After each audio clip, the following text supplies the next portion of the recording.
Welcome to Critical Thinking Required, hosted by LBW. This podcast is intended for free thinkers, entrepreneurs, and knowledge seekers. Join us as we discuss relevant financial topics, explore with guests their financial journeys, and engage with experts in industries such as space, media and entertainment, real estate, and many more. Buckle up and enjoy the ride. Welcome to Critical Thinking Required. You're with your hosts, myself, Tim Bickmore, and my colleague, Dan Weiss. We are missing Nathaniel Leach today, but that's okay. I think Dan and I can handle this one. He decided to sit this one out, said, hey, you guys take this. You got it. We're good. So we will take this one. Before we jump into what we're going to be speaking about today, which Dan will give you a little bit of an update here in just a minute, we're doing a little bit of a different route on this podcast. As Dan likes to say, a PSA, public service announcement. But before we get there, I just want to let all of our viewers know, if you enjoy our podcast and you enjoy listening to a few guys talk about stuff they love, please like, subscribe, and share our material. Thank you. Dan, please, let's get the audience engaged and ready to go for our podcast today. We had a lot of questions last week because last week people started receiving their deposits. Some people, we'll talk about what those qualifications are, their deposits or checks regarding the advanced child care or child tax credit payments, which is coming from the American Rescue Plan. And so as a result of this, some people forgot or didn't notice, or whatever be the case, started seeing money hit their account, and we started getting hit by a number of calls and emails, as we should, about, hey, what's this about? So we thought it would be nice to talk about it a little bit here, so we can share it with some of those people that called and more that may be having the same questions. Hey, maybe you haven't even noticed that that's even happened. So if you take a look, you'll see some money in there, and it's not necessarily an error by any means. So what we'll do in this format is I'm going to toss some questions to Tim, and Tim is going to attempt to answer those questions. I have faith in him, so I think he'll do a great job doing so, to give people a little bit of some insight as to what this, at least at now, and probably we think likely, last stimulus effort is going to be made here. So could be more, but this is the last one that's really been talked about, at least to date. So let's start perhaps with July 15th. You would have seen the first issue, so that was last week, of these funds. Now these funds, and I'll throw it to Tim here for a second, are going to come for the next 6 months. And that is it, right? At least as of now, 6 months, these payments. The question that I have first is, Tim, how do you qualify to receive these payments? Good question, Dan. Before I answer that, I'll have to do a little bit of a compliance shout out here for Nathaniel. This is just facts. We are not giving advice. And if you do have questions about this specifically, please do reach out to your CPA and ask these questions. They are definitely the professional that can help you out with it, but we're also happy to give some overall guidance or high level views on some of this information. So with that being said, with that compliance, I'll jump into some of these answers. He's even with us when he's not. Yeah, right. Nathaniel's always with us.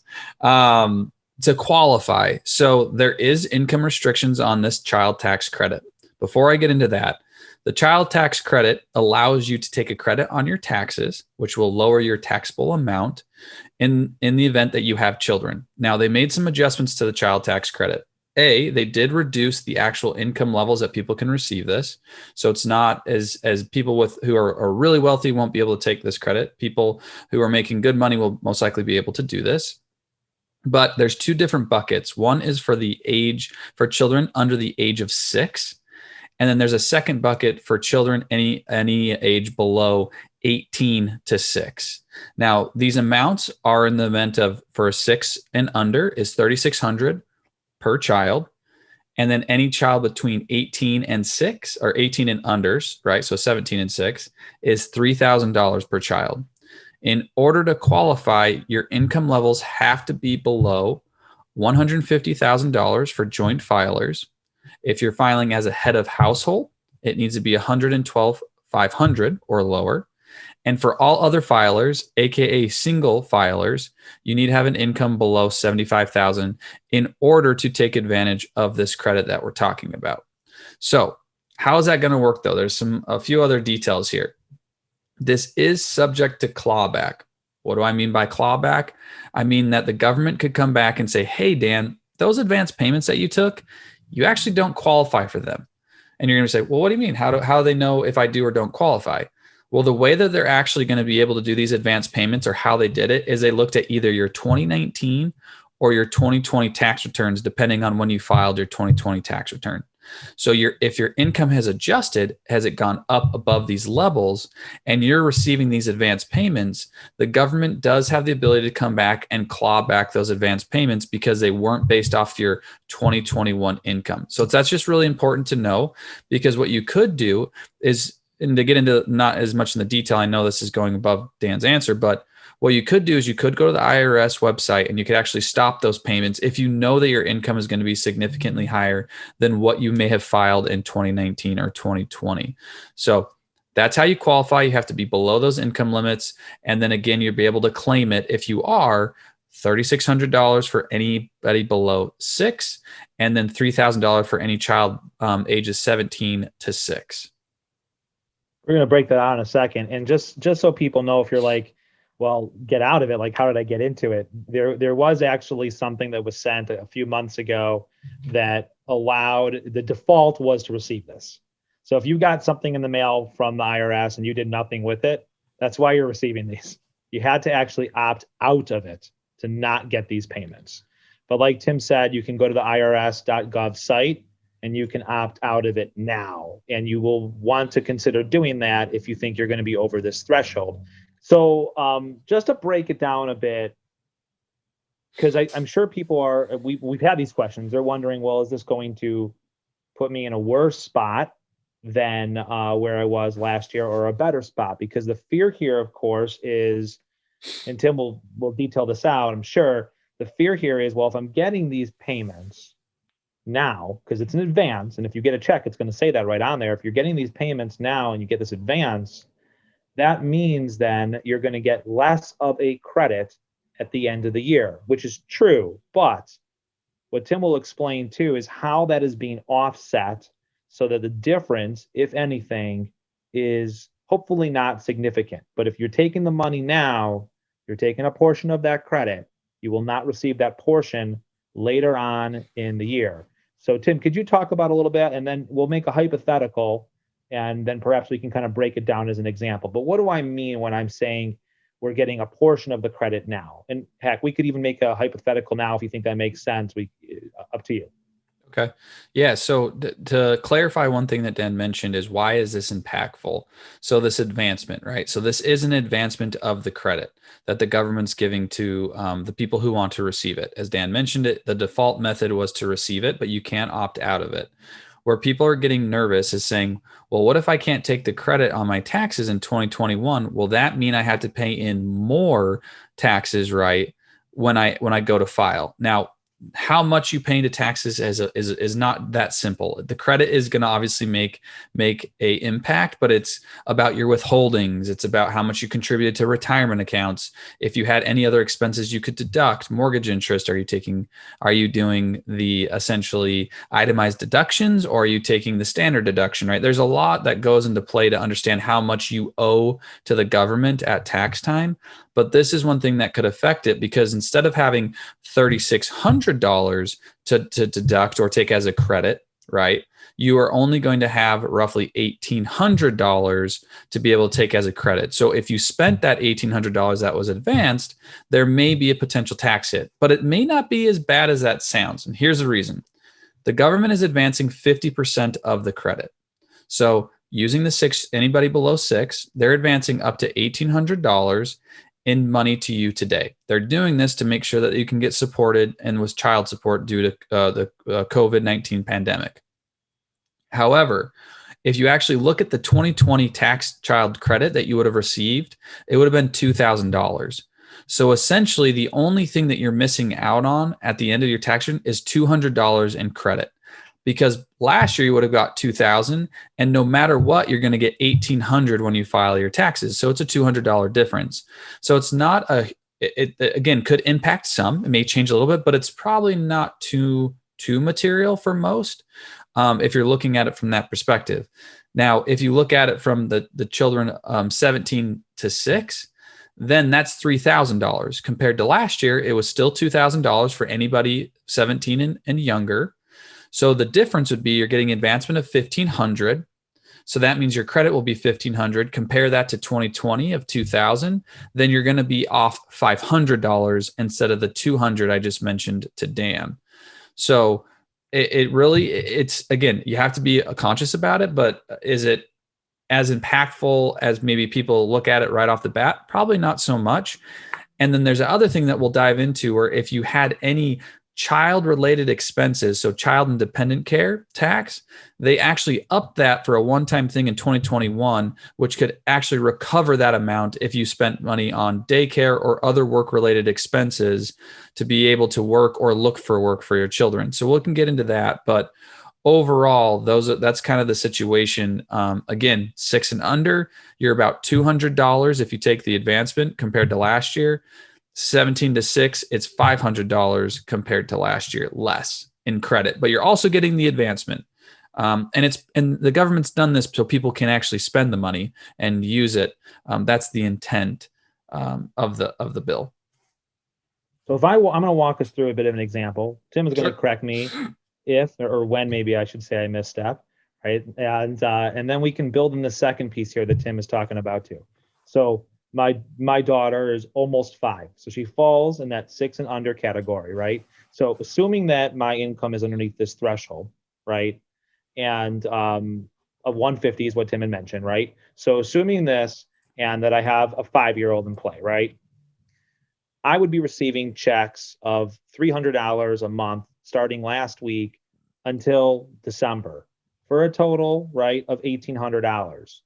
Now, as Tim mentioned, this is 50% of the $3,600 credit that I would be receiving for a child of that age. So that means then I'm going to get $1,800 over the course of the next 6 months in cash. And at the end of the year, I could then expect to see an $1,800 tax credit. If I compare this to last year, I wouldn't be getting the advance, right? But I would be getting a $2,000 tax credit. So $2,000 at the end of the year compared to the $18,000 that I'm getting now, leaving me with a $200 shortfall compared to last year from a credit standpoint. However, I got that $1,800 advance, right? So if I spend all of that because I have to, or for whatever reason, at the end of the year, I'm going to feel $200 short, right? Same example as if I had a 16-year-old, which some days I feel like I do. If I have a 16-year-old, right, same concept. We're looking at a $3,000 tax credit, right? Total. I'm going to get $1,500 over the next 6 months.